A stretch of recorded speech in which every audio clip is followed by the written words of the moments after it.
سیاسی فیصلہ سازی اور سیاسی لوگوں کی ضرورت تو ہر وقت رہتی ہے. ایک جی کور کمیٹی بھی ہے اور یہ پولیٹیکل کمیٹی دراصل اس کور کمیٹی میں سے یہ کمیٹی نکلی تھی جو پہلے مرحلے میں تو کم لوگ تھے اور پھر یہ پھیلتی چلی گئی. اور اس میں کافی عرصے سے سیکرٹری جنرل صاحب یہ چاہ رہے تھے کہ اس کمیٹی کو تھوڑا سا اس کا سائز کم کر کے اور اس کو اور زیادہ مؤثر بنایا جائے اور ایک نیا میکنزم کے تحت اس کو چلایا جائے. تو یہ اسی کی طرف ایک پیش رفت ہے. اور خان صاحب کو جب کوشچن جاتے ہیں یا جو مختلف چیزیں جاتی ہیں کہ یہ چیزیں ہیں تو سیکرٹری جنرل کے حوالے سے یہ بات تھی.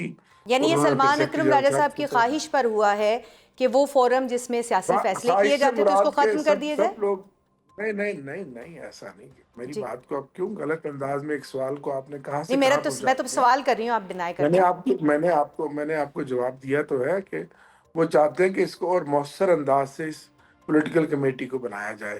تو ٹھیک اس ہے. کو ایک نئے پولیٹیکل انداز سے اسی کمیٹی کو شاید چھوٹی کمیٹی بنا کر اور جو مین لوگ ذمہ داران ہیں مختلف آفس بیرر ہیں ان کے اوپر مشتمل یہ کمیٹی بنائی جائے گی. ٹھیک ہے، یعنی یہ آپ نے ہمیں خبر دی نا اسی بہانے کہ اب ایک نئی کمیٹی بنے گی. یہ کمیٹی ختم ہو گئی ہے تو لیکن کوئی ٹائم فریم ہے کہ کتنے عرصے میں یہ نئی کمیٹی بن جائے گی اور اس کا جو مینڈیٹ ہے وہ کیا ہوگا؟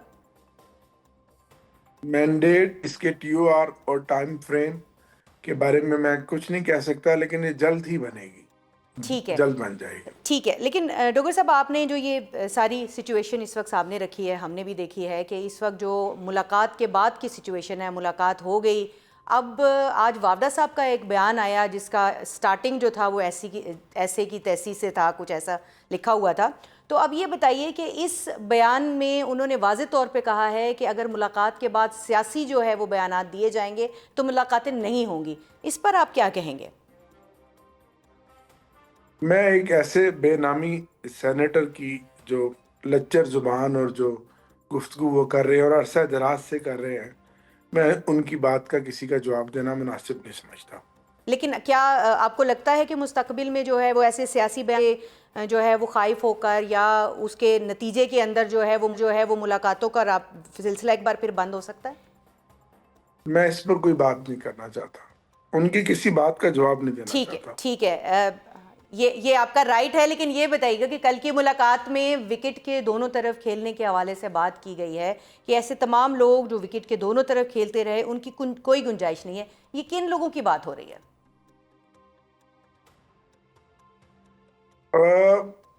اب یہ پتہ نہیں کس تناظر میں وہاں بات ہوئی اور کس کے سامنے یہ بات ہوئی.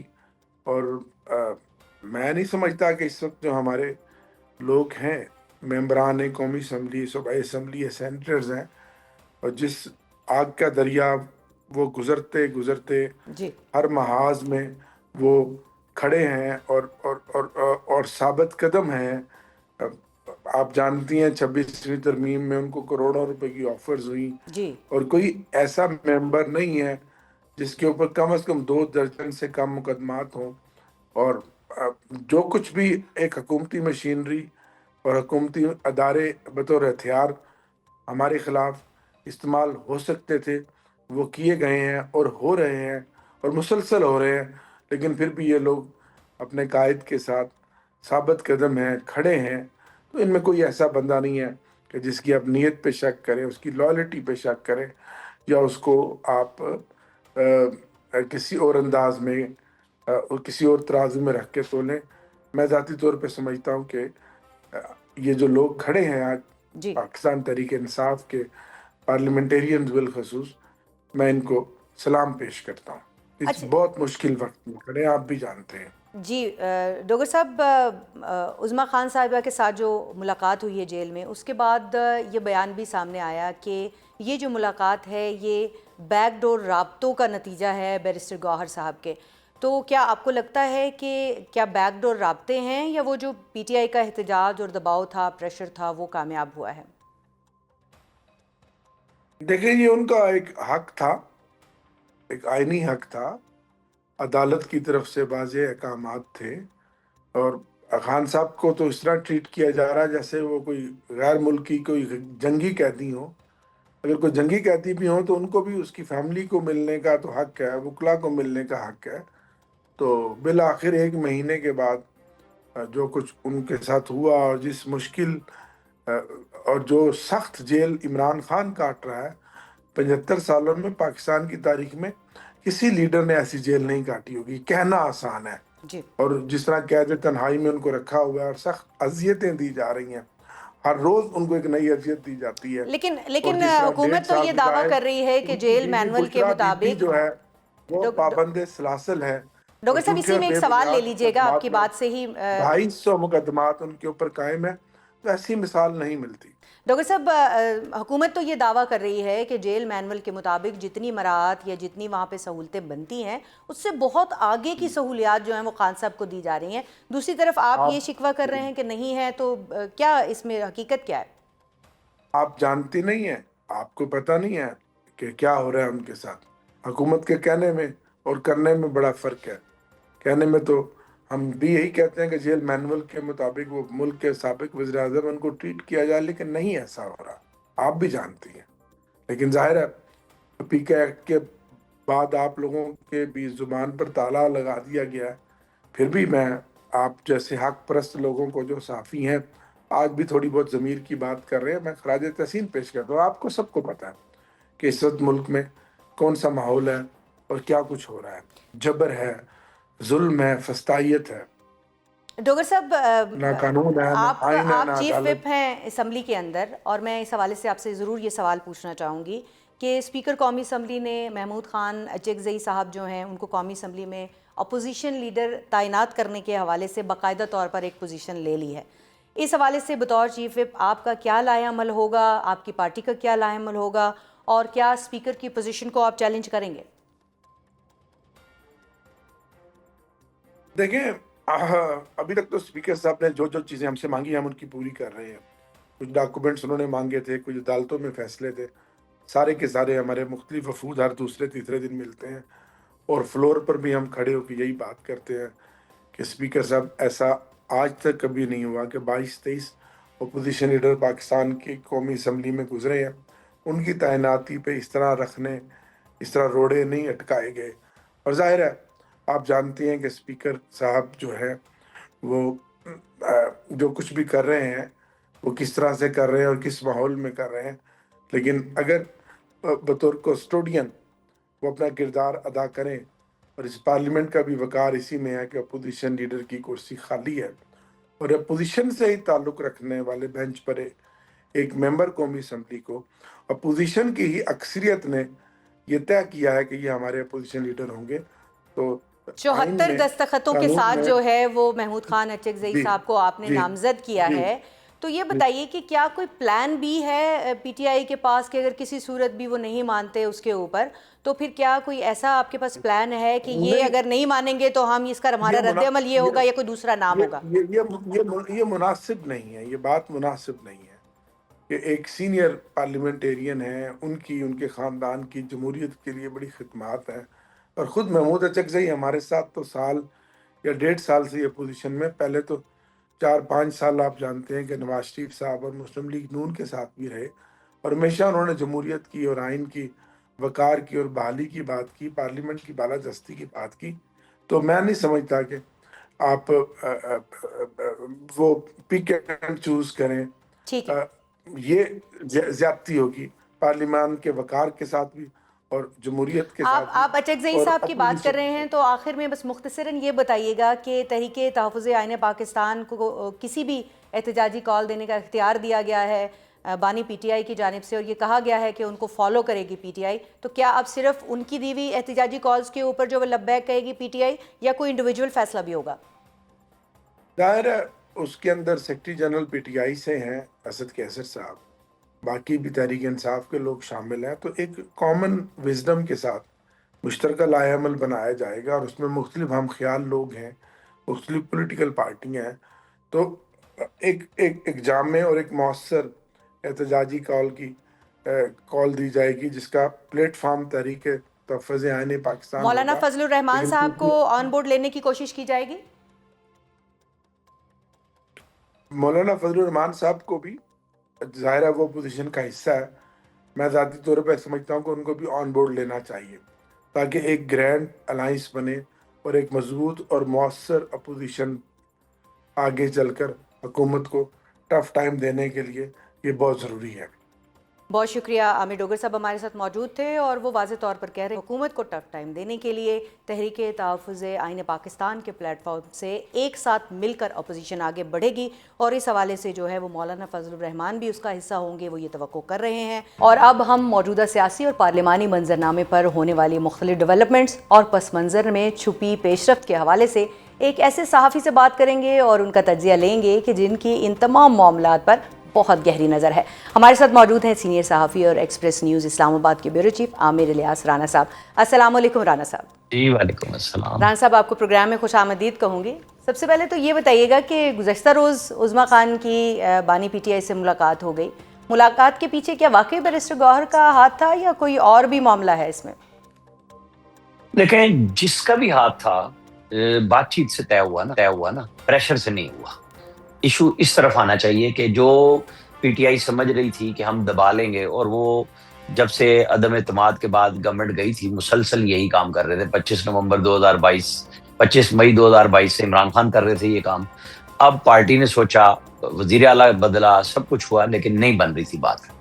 تو ملاقات ہونا خوش آئندہ ہے، ایسی کوئی بات نہیں ہے، ہونی بھی چاہیے، لیکن جو باتیں سامنے وفاقی وزراء لائے کہ سیاسی نہیں ہونی چاہیے، تو عمران خان نے تو پہلے سے زیادہ تیز بیان جو ان کے ایکس ہینڈل پہ آیا ہے، تو انہوں نے تو کوئی بات نہیں مانی۔ اور اب فیصل واوڈا بھی بیان دے رہے ہیں، کوئی کچھ دے رہا ہے کہ آئندہ بھی نہیں ملاقات ہوگی۔ دیکھیں میں آپ کو جی بالکل، میں دیکھ رہی تھی فیصل واوڈا کا جو بیان ہے، انہوں نے واضح طور پر یہ کہا ہے کہ بیان بازی اور جو سیاسی پیغام رسانی ہے وہ ہوگی تو پھر ملاقاتوں کا جو راستہ کھلا ہے وہ بھی بند ہو جائے گا۔ تو اس کو آپ کیسے دیکھتے ہیں، یا کدھر جائے گی بات آگے؟ دیکھیں، جو بات عظمیٰ خان صاحبہ نے کہی اور اس سے کہیں سخت پھر ان کے ٹویٹر سے آئی، تو یہ بات تو کلیئر ہوگی کہ عمران خان کوئی بات نہ سمجھنے کے لیے تیار ہے نہ ماننے کے لیے تیار ہے۔ ٹھیک ہے، ان کی پارٹی کے لیڈر، جن کا ایک کا نام آپ نے بیرسٹر گوہر کا لیا، اسد کیسر ہیں، یہ لوگ پارلیمنٹ میں عمران خان کی رہائی پہ بات نہیں کرتے۔ جی یہ چاہتے یہ ہیں کہ ان کے لیڈر کو کوئی راستہ ملے، لیکن ان کو یہ پتا ہے کہ وہاں بات کر کے اور نقصان ہوگا۔ اب یہ بات عمران خان کو کون سمجھائے؟ اب بہن گئی ہیں، ظاہر ہے انہوں نے گلے شکوے سارے پہنچائے ہوں گے، پارٹی کے بھی، لوگوں کے بھی، عمران خان کے بھی لوگوں کے سامنے لائے ہیں۔ اگر وہ اس تک ہوتا تو شاید ٹھیک تھا۔ پھر جس طرح سے انہوں نے فیلڈ مارشل پہ تنقید کی، سر عام کی، وہ چیزیں عمران خان کے لیے سیاسی راستے کو اور مسدود کرتی ہیں، ان کی پارٹی کے لیے مسدود کرتی ہیں۔ انہوں نے اپنی پارٹی کے ان سب لیڈروں کو میر جعفر صادق قرار دے دیے جو نیشنل ڈیفنس یونیورسٹی کی ورکشاپ میں نیشنل سیکورٹی میں گئے تھے، جی بالکل، اور وہ اب بیچارے تعویلیں دیتے پھر رہے ہیں کہ نہیں جی ہماری پارٹی نے ہمیں نامزد کیا تھا، ہم تو خود نہیں گئے تھے۔ کچھ لوگ باتیں بنا رہے ہیں کہ یہ مشال یوسف زئی کی وجہ سے سارا کچھ ہوا ہے، شاید بہنیں نہیں چاہتی تھی کہ مشال کو پہلے بھی ٹکٹ ملا ہے بیگم بشرا کی وجہ سے، اور اب وہ بھی گئی تھی تو خان کو پوری پکچر نہیں دی گئی۔ یہ with in the P T آئی ایک نئی لڑائی شروع ہو چکی ہے کہ جی یہی وہ لوگ ہیں جن کی طرف وکٹ کے دونوں طرف کھیلنے والی بات کی گئی ہے؟ نہیں، یہ اور لوگ ہیں وکٹ، وہ تو عمران خان نے واضح کیا نا کہ جو لوگ نیشنل سیکورٹی ورکشاپ میں گئے وہ وکٹ کے دونوں طرف کھیل رہے ہیں، اور میرے پاس گنجائش نہیں ان کی۔ لیکن مشال یوسف زئی کو انہوں نے سنگل آؤٹ پی ٹی آئی کے اپنے لوگ کر رہے ہیں اب، کیونکہ عمران خان نے تو سب کو کہا، لیکن پی ٹی آئی کے اندر یہ ہو رہی ہے کہ یہ مشال کی وجہ سے ہوا، اور پتہ نہیں کیا بتایا خان صاحب کو، اور ان سے وہ جو وکلا کا تھا سارا معاملہ وہ بھی لے لیا گیا، اور وہ سارا چیف منسٹر کو دے دیا گیا۔ اب ہمیں عمران خان کی جب بھی نیکسٹ بات ملاقات ہوتی ہے، کل ہوتی ہے سیاسی رفقا سے یا منگل کو بہنوں سے ہوتی ہے، پھر دوبارہ ان کے بیان سے پتہ چلے گا کہ وہ کہاں کھڑے ہیں، انہیں پکچر صحیح گئی نہیں گئی۔ لیکن عمران خان کی بہن کے طرف سے جو بھی ظاہرہ پیغام دیا گیا، جو ایکس ہینڈل پہ آیا، لوگ تو کہہ رہے ہیں کہ اتنی بات لمبی تو ملاقات نہیں ہوئی جتنا ٹویٹر پہ میسج آیا ہے۔ اب یہ باتیں عمران خان اوکے کرتے رہے ہیں ہمیشہ سے، جب بھی بیان آیا انہوں نے اس کو پچھلے والے بیان کو اون کیا ہے، ڈس اون کبھی نہیں کیا، لہذا وہ بات تو اپنی جگہ درست ہے، لیکن معاملات پھنس جائیں گے مجھے لگ رہا ہے پی ٹی آئی کے لیے۔ اچھا، یہ جو گورنر راج کی باتیں ہو رہی ہیں اور اس کی ساری گفتگو جو ہے وہ ایک طرف رخ اختیار کر رہی ہے، لیکن سیاسی کمیٹی بھی ختم کر دی ہے۔ ہم تو کہہ رہے ہیں کہ وفاق اور صوبوں کے درمیان میں جو ہے وہ ایک جو ربط ہے اس کو زیادہ ہونے کی ضرورت ہے۔ سیاسی کمیٹی ختم کرنے کی کیا وجوہات سامنے آئی ہیں؟ تو فیصلے کدھر ہوں گے ان کے سیاسی؟ دیکھیں، یہی بات تو ہے نا کہ سلمان اکرم راجہ کے حوالے کر دی، وکلا کے حوالے پارٹی کی اس وقت شاید ان کو بہت اچھا لگ رہا تھا کہ جی دوسرے لوگ شاید الیکشن نہ لڑیں, پھر یہ پٹیشنیں کر لیں گے وکلا, تو وہ بات اس حد تک ٹھیک ہے. لیکن جب آپ سیاست کرنا چاہ رہے ہیں اور بغیر سیاستدانوں کے, تو پھر بات بنتی نہیں ہے. عمران خان کی مشاورت اور محدود ہو جائے گی. سلمان اکرم راجہ وہ آدمی ہیں جو پچھلے سال 26 نومبر کے لیے ایک ویڈیو بیان پہ اکتفا کر کے لاہور میں اپنے گھر سے جاری کر کے وہیں بیٹھ گئے تھے, اس بچے کی طرح جس نے کہا تھا اگر پولیس مارے گی تو ہم انقلاب کیسے لائیں گے. تو یہ بھی یہی کہہ رہے تھے کنٹینر لگے ہوئے ہیں, رستے بند ہیں اور میں نہیں جا سکتا. تو آپ دیکھ لیں کہ سیاسی مشاورت ان کی پہلے ہی بہت کم ہے. عمران خان کے علاوہ باقی پارٹی کے اندر ان کی ایک بڑی مخالفت موجود ہے. اچھا, سیاسی مشاورت پارٹی میں پہلے نہیں ہو رہی رانا صاحب, اوپر سے NFC کا اجلاس جو ہے وہ کل بڑا امپورٹنٹ اجلاس ہونے جا رہا ہے. KP کے وزیر اعلیٰ کہتے ہیں کہ وہ جائیں گے وہاں پر اٹینڈ کریں گے. لیکن اگر ہم بات کریں ابھی آج جو پریس کانفرنس ہوئی ہے اس میں بھی اسد کیسر نے کہا ہے کہ NFC میں شیئر نہیں مل رہا, تو یہ کیا NFC میں شیئر لینے میں کامیاب ہو جائیں گے کل جب جائیں گے؟ وفاق کوئی سنے گا؟ 22 ارب روپے کے واجبات کی بات ہو رہی ہے یہاں پہ. دیکھیں وفاق کیوں نہیں سنے گا اور کیوں نہ سنے؟ جب میٹنگ ہو رہی ہے اور جو وفاق کی ایک اکائی ہے KP ہمارے اپنے ہی گھر ہے نا, کسی اور کا تو نہیں ہے, تو وہ چیف منسٹر کے پولیٹیکل بیانات جو مرضی ہوں جب وہ آ رہے ہیں میٹنگ میں ان کو سنا بھی جانا چاہیے اور ان کا جواب بھی دینا چاہیے. میں تو یہ کہوں گا کہ وہ جا کے مزمل اسلم کو, میرا خیال ہے اس سے پہلے ایک پریس کانفرنس کرنی چاہیے کہ عمران خان نے اپنے 4.25 سال میں جو پہلے بقایا جات تھے وہ بتائیں کہ کتنے باقی دے دیے تھے. فسکل پوزیشن کی بات ہو رہی ہے نا کہ آج تو یہ کہہ رہے ہیں نا کہ پوزیشن ہی خراب ہے, گورنمنٹ کے پلے ہی کچھ نہیں ہے, تو گورنمنٹ وہی بتائے گی نا کہ ہمارے پاس کیا ہے. لیکن اس کا منصفانہ حل یہ ہوگا کہ مزمل اسلم اور چیف منسٹر بتائیں, پبلک میں بتائیں لوگوں کو کہ جی عمران خان نے اتنا بیک لاگ نکال دیا تھا اور اتنا آ کے اس 3 سال کی PDM گورنمنٹ اور اب PMLN کی گورنمنٹ نے ہمیں اتنا دبایا ہے. ثابت تو کریں نا بات کو تاکہ ہم بھی کہیں گے. اور ہم تو میں نے پہلے بھی آپ کو کہا رانا صاحب کل ملاقات جی پیسے ملنے چاہیے. کل ملاقات بھی جو ہے وہ ہو گئی ہے, جو ایک بنیادی نقطہ تھا وہ تو ان کی ایک بنیادی شرط پوری ہو گئی ہے. اس کے علاوہ ابھی ہم دیکھ رہے ہیں کہ NFC ایوارڈ کے اجلاس میں بھی وہ آ رہے ہیں, انہوں نے اعلان کر دیا ہے. تو اب ہم دیکھ رہے ہیں کہ کوئی خلیج جو ہے وہ کم ہوگی دونوں جماعتوں کے درمیان میں, نون لیگ اور اگر PTI کی بات کریں مجموعی طور پر تو. لیکن جو میسج آیا نا عمران خان کی طرف سے براہ راست ان کی بہن کے ذریعے اور پھر ایکس پہ جو شیئر ہوا ہے, اس کے لیے تو چیف منسٹر کے لیے تو اور مسئلہ بن گیا ہے. انہیں کہا گیا فرنٹ فٹ پہ کھیلیں, ان کے کندھوں پہ اور بھاری ذمہ داریاں عمران خان نے ڈال دی ہیں. میرا خیال ہے ٹف کل NFC کا ہوگا. اگر سمجھداری سے کام لیں, وہاں پہ بات کریں, اپنا ڈیٹا دیں اور پبلک میں بھی شیئر کر دیں کہ جی میں نے یہ مانگا ہے, یہ ہمیں ملا تھا, تو یہ تو صوبے کا بنیادی حق ہے کہ وہ ان کو ملنا چاہیے.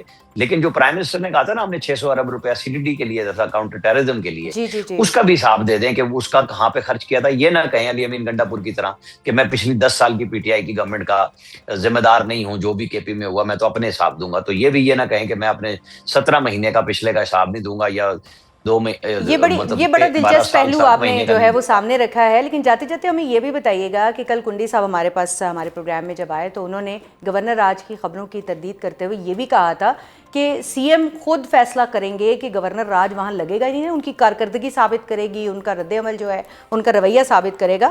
تو اب آپ کو کیا لگ رہا ہے کہ کیا وزیر اعلیٰ KP کا رویہ ایسا ہے کہ وہاں گورنر راج لگ جائے, لگ رہا ہے یا نہیں لگ رہا, خبر کیا ہے؟ دیکھیں 2 چیزیں ہیں. پچھلے اتوار کو جب خبر یہ آئی تھی ذرائع کے ساتھ کہ یہ 6 نام ہیں, وہ ایک انتباہ تھا.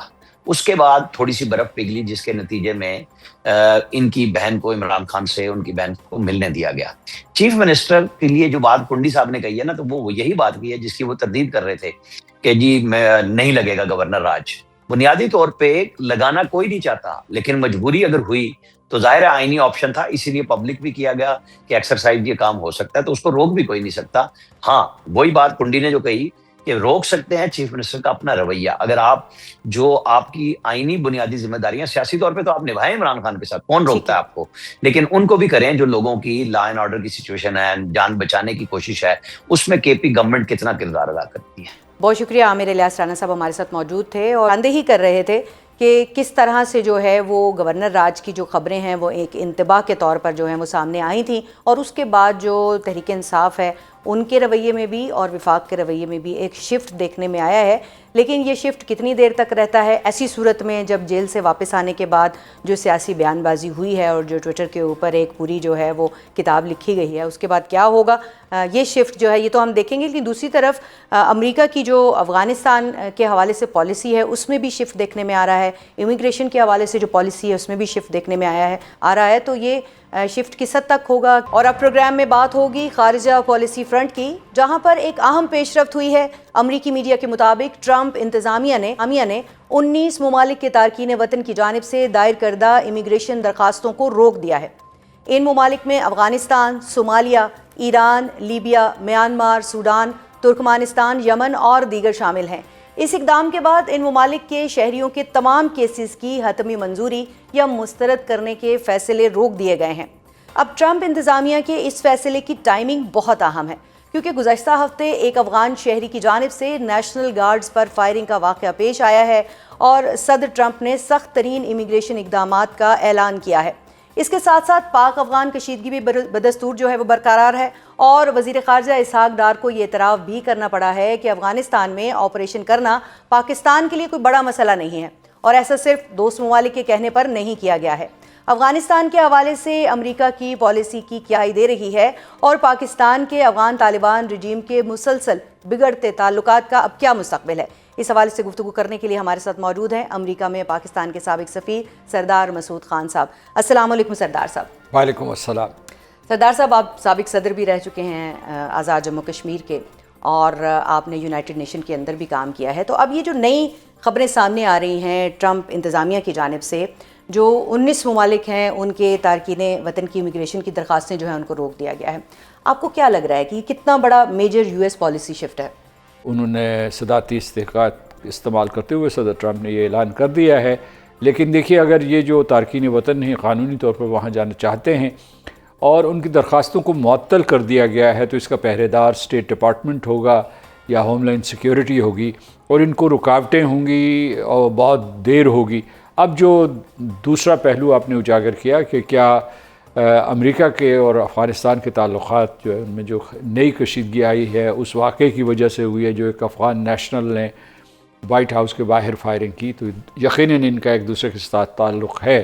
لیکن ایک چیز یہ ہے کہ ابھی تک جو ہے امریکہ نے افغان طالبان کی حکومت کو تسلیم نہیں کیا، ان کے درمیان کشیدگی ہے، لیکن ان کے درمیان رابطے بھی تھے۔ اب دیکھنا ہے کہ وہ رابطے قائم رہیں گے یا بالکل ٹوٹ جائیں گے۔ ہمارے کچھ اس سلسلے میں جو ہے وہ تحفظات بھی ہیں، مطالبات بھی ہیں، یعنی اگر امریکہ کا افغان طالبان کے ساتھ اثر و رسوخ ہے یا کوئی رابطے ہیں، تو وہ پاکستان کے خلاف افغان طالبان جو دہشت گردی کی سرپرستی کر رہے ہیں اس کو ختم کریں، جو تحریک طالبان۔ لیکن اب یہ جو ایک سپل اوور افیکٹ تھا طالبان افغان رجیم کا، تو وہ تو اب امریکہ تک پھیل گیا ہے، تو اب آپ کو لگ رہا ہے کہ امریکہ کی جانب سے کوئی دو ٹوک موقف اپنایا جائے گا؟ پہلے تو وہاں پہ جو واپسی کی باتیں ہو رہی تھیں کہ امریکہ جو ہے وہ افغانستان میں واپس آنا چاہتا ہے، اور بگرام ایئر بیس کے حوالے سے ہم نے کوئی کامنٹس بھی سنے صدر ٹرمپ کے، تو اب آپ کو لگ رہا ہے کہ یہ واپسی کہیں اس طرف یہ ٹرننگ پوائنٹ ہوگا؟ اگر دو قوتوں میں اتفاق یا الحاق ہو گیا تو اس کے بعد اس کا امکان ہے۔ مثال کے طور پر جو لبرل افغان تھے جن کو حکومت سے محروم کیا گیا، اشرف غنی اس کے ارد گرد جو لوگ تھے، یا حامد کارزائی، یا اس کے علاوہ جو ناردرن افغانستان کی قوتیں ہیں، یہ اگر مجتمع ہو جاتی ہیں اور افغان طالبان کے خلاف نبرد آزما ہوتی ہیں، تو پھر اس کی جو ہے چانسز ہیں۔ لیکن یہ یاد رکھیے گا کہ وہ جو انہوں نے باگرام کے بارے میں صدر ٹرمپ نے بیان دیا تھا اس کا کچھ فالو اپ نہیں ہوا، ٹھیک ہے، اور لیکن اسی دوران جو ہے میں مطلب یہ کہ ان کے بیان سے پہلے اور اس کے بعد جو ہے پاکستان اور امریکہ کے تعلقات بہت مضبوط ہوئے، فوجی، معاشی اور سیاسی تعلقات بہت مضبوط ہوئے ہیں۔ تو اس میں ایک پہلو یہ نکلا ہے کہ ہم دونوں مل کر دہشت گردی کے خلاف جنگ جاری رکھیں گے۔ اب اس سلسلے میں ہمیں امریکہ کی مدد کی ضرورت ہے۔ DGISPR نے کچھ اعداد و شمار جاری کیے ہیں، یعنی 2021 سے لے کر اب تک، اور پھر گزشتہ برس جو ہوئے ہیں، تو دی شیئر والیوم اتنا زیادہ ہے ان حملوں کا، جس میں ہمارے ہزاروں فوجی مارے گئے ہیں یا سیکیورٹی پرسنل مارے گئے ہیں، ہزاروں سویلینز مارے گئے ہیں، اور اس کے لیے کوئی جواز موجود نہیں تھا۔ تو یہ افغانستان کی طرف سے پاکستان کے خلاف اعلان جنگ ہے، اور وہ بعض اوقات یہ عذر پیش کرتے ہیں کہ جناب تحریک طالبان پاکستان کے اوپر ان کا کوئی اثر و رسوخ نہیں ہے، یا یہ کہتے ہیں کہ یہ پاکستان کا اندرونی معاملہ ہے، دونوں دلائل غلط ہیں۔ تو اس وجہ سے یہ ہے کہ ان بدلتے حالات میں پاکستان اور امریکہ کے درمیان اس شعبے میں خاص طور سے جو ہے دہشت گردی کے خلاف جنگ میں معاونت بڑھ سکتی ہے۔ اب وہ جو ایک گڈ طالبان اور بیڈ طالبان والی بحث تھی، میرا خیال ہے کہ وہ کسی حد تک جو ہے وہ ختم ہوتی ہوئی دکھائی دے رہی ہے، کیونکہ اب طالبان افغان رجیم جو ہے وہ ایک گلوبل تھریٹ بن کر سامنے آ رہی ہے، جو اس وقت سچویشن دکھائی دے رہی ہے۔ تو اس کے ساتھ ساتھ جہاں آپ نے DGISPR کا ذکر کیا، انہوں نے اور بہت ساری باتوں کے ساتھ ایک یہ بات بھی کہی تھی کہ طالبان رجیم جو ہے وہ اس وقت نان اسٹیٹ ایکٹرز کی طرح سے بیہیو کر رہی ہے، وہاں کی حکومت۔ تو جو ایک حکومت نان اسٹیٹ ایکٹر کی طرح بیہیو کر رہی ہے، اسے ہم اسٹیٹ ایکٹرز کی طرح سے کیسے بیہیو کرائیں گے؟ نہ وہ مطالبات سمجھتے ہیں، چاہے وہ ترکیے میں ہو رہے ہوں، چاہے ہمارے باہمی ہو رہے ہوں، تو پھر آخری حل کیا ہے اس کا؟ یہ بات بالکل درست کہی، کیونکہ وہ یہ ہے کہ وہ سمجھتے ہیں کہ گریلا گروپ ہیں جی، جنہوں نے افغانستان کے اوپر حکومت سنبھالی ہوئی ہے، اور اس طریقے سے وہ عوام الناس کی نمائندگی نہیں کر رہے ہیں، جس میں بالخصوص عورتیں اور تمام طبقات فکر جو ہے وہ ان کے جذبات، احساسات، مطالبات کی یا ان کے حقوق کی عکاسی نہیں ہو رہی۔ تو آپ کا یہ سوال ہے کہ اس کا انجام کیا ہوگا؟ میرا خیال ہے کہ اگرچہ ہم سمجھ رہے ہیں کہ افغانستان نے پاکستان کے خلاف اعلان جنگ کر کے، جس کی پشت پناہی ہندوستان کر رہا ہے اور پورے طریقے سے ان کے نیٹ ورکس استعمال کر رہا ہے، اس کی وجہ سے پاکستان کے لیے مشکلات بڑھ گئی ہیں، لیکن پاکستان اپنے 3-4 راستوں کے اوپر قائم ہے۔ پہلا راستہ جو ہے، دو طرفہ رابطے قائم ہیں، ہم ان کو پیغام رسانی کر رہے ہیں کہ آپ یہ دہشت گردی اور اس کے خلاف، اس کے ساتھ ساتھ یہ جنگ پاکستان کے خلاف ختم کریں۔ دوسرا جو ہے وہ سیفریقی ثالثی ہو سکتی ہے، اور تیسرا راستہ ہمارے پاس جو ہے وہ جنگ کا ہے۔ اگر وہاں سے حملہ ہوگا ہم اس کا جواب دیں گے۔ اس میں اس خطے کے لوگوں کو بھی آپس میں مشاورت کرنی چاہیے، اور باہر کی جو طاقتیں ہیں اور جو ہمارے دوست ہیں ان کے ساتھ مل کر ہمیں کوئی سفارتی حل بھی ڈھونڈنا چاہیے۔ آپ نے سارے حل جو ہے وہ بتا دیے کہ سفارتی حل بھی ہے، جنگ کا جو آپشن ہے وہ بھی ہمارے پاس موجود ہے، دیگر موجود ہے۔ ابھی جو ثالثی کی آپ بات کر رہے تھے، تو ایران نے بھی اب ثالثی کی جو ہے وہ پیشکش کر دی ہے، تو آپ کے خیال میں ایران کی ثالثی کی جو پیشکش ہے وہ پاکستان کے لیے کتنی اہم ہے اور اس کو کتنا ریگارڈ کرنا چاہیے؟ دیکھیے، ایک ثالث بھی کافی ہے، جو قطر نے کوشش کی، ترکی نے کوشش کی، جی، تو اتنی کافی تھی، یا چین نے جو ثالثی کی تھی اور اس نے افغانستان ہمارے لیے تو کافی پاکستان، تھی، لیکن دوسری طرف شاید جو ایک کریڈیبلٹی کا ایشو ہے وہ موجود ہے۔ جی، چین نے جو افغانستان اور پاکستان کو بلا کے ایک نیا راستہ دکھایا تھا کہ جناب آپ چین پاکستان اقتصادی راہداری کے پورے فریم ورک میں ایک دوسرے کے ساتھ تعاون کریں، علاقائی معاشی ترقی کے لیے کوشش کریں، اور عوام جو افغانستان اور پاکستان کے عوام ہیں ان کی فلاح و بہبود کے لیے کام کریں۔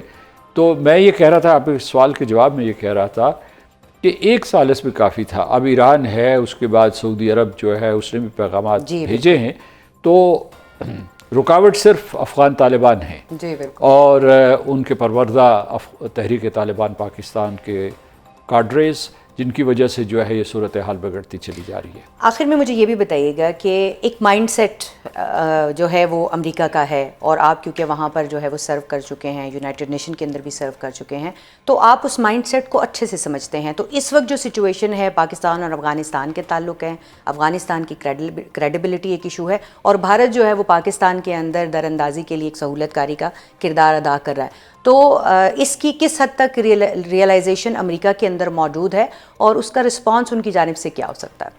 امریکہ میں اس کی پوری ریئلائزیشن موجود ہے، ساتھ ساتھ ان کو یہ بھی علم ہے اور پاکستان کو بھی علم ہے کہ افغانستان میں بہت سی ان گورنڈ سپیسز ہیں، ٹھیک ہے، اور جو افغان طالبان کی ریٹ اگرچہ ہم مانتے ہیں کہ پوری ہے، لیکن یہ ہے کہ بعض حصے جو ہے ان کے ریٹ سے باہر ہیں، تو اس وجہ سے امریکہ میں مکمل احساس پایا جاتا ہے، لیکن سوال یہ پیدا ہوتا ہے کہ کیا وہ لوٹیں گے یا صرف جو ہے انٹیلیجنس شیئرنگ کریں گے اور اس کے بعد جو ہے شارٹ آف این آپریشن وہ پاکستان کا ہاتھ بٹائیں گے۔ اچھا، ساتھ میں یہ بھی تھوڑا سا ایڈ کیجیے گا کہ ابھی 2-3 روز پہلے ہمارے ساتھ ساجد تارڑ صاحب موجود تھے، ان کی جانب سے یہ کہا گیا کہ جو اس وقت تعلقات ہیں وہ بہتری کی جانب گامزن ہیں پاکستان اور امریکہ کے درمیان میں، اور یہ ایکسپیکٹ کیا جا سکتا ہے کہ 2026 جو ہے وہ امریکی صدر کے پاکستان دورے کا سال ہو سکتا ہے۔ آپ کو کوئی ایسے امکانات دکھائی دیتے ہیں؟